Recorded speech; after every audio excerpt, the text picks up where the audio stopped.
This is breaking news from CBS 13. That breaking news out of Sacramento, where the local ABC station, ABC10, was struck by gunfire. Police tell us nobody was hurt, but the investigation is underway. This is video of the scene on Broadway near 3rd Street. Here's what officers had to say at a press conference just moments ago. Just after 1:30 this afternoon, our officers responded to reports of shots fired in the 400 block of Broadway at ABC10. When officers got here, they did observe that the building had been struck by at least one bullet in the window. The building was occupied, and fortunately nobody was injured. At this time, I do not have any suspect information to release, and I don't know a motive, right? I don't know if this was targeted or if this was a random act, but what I can tell you is our detectives are on scene, and they're going to be conducting follow-up, and we're going to try to figure out who's responsible for this. How many shots were fired? So I don't know how many shots were fired, but it does appear at least 3 rounds did strike the building. What's in the room where that window is? It's a lobby. So no one was hurt? Yeah, fortunately nobody was injured, yeah. So what happens now in this investigation? Is there, I imagine there's security video at the TV station? Yeah, so right now, what our officers and our investigators that just showed up, what they're going to be doing is they're really going to try to piece together what happened. And so looking at a timeline, figure out who's responsible, look for a vehicle that may be responsible, talking to employees that were inside as well. Again, fortunately, nobody was injured. That's our number one concern.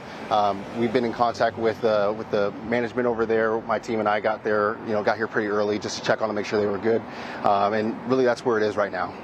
Like you said, we don't know motive yet, but nationwide there is a lot of distrust over the media.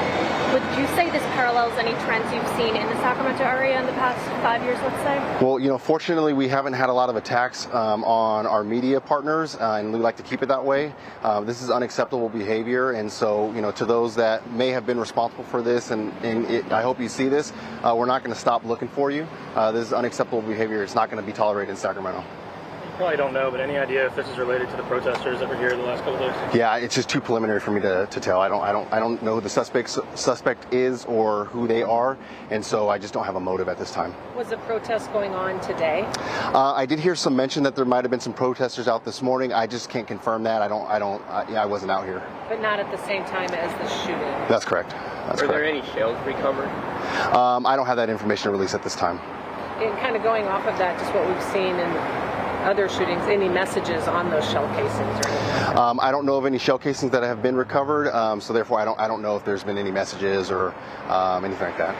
Anything that you've heard from anybody about possible threats against ABC10 and any investigations that you guys have heard? Like, has there been any threats made against any employees or the station? That's a great question. I don't have that information, but I can tell you that's going to be a focal point of the investigation.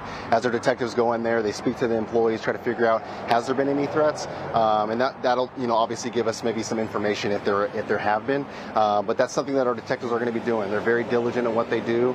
They're world-class detectives, and they're going to be combing this scene pretty heavily, looking for any digital evidence.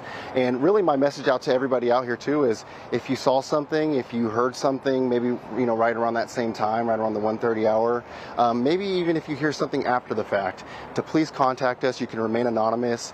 It should never be accepted that somebody's going to drive by any type of business, let alone a media partner, and shoot at the building, right? People could have been injured and or worse. So if you heard something, you hear something after the fact, please contact us, 916-808-5471.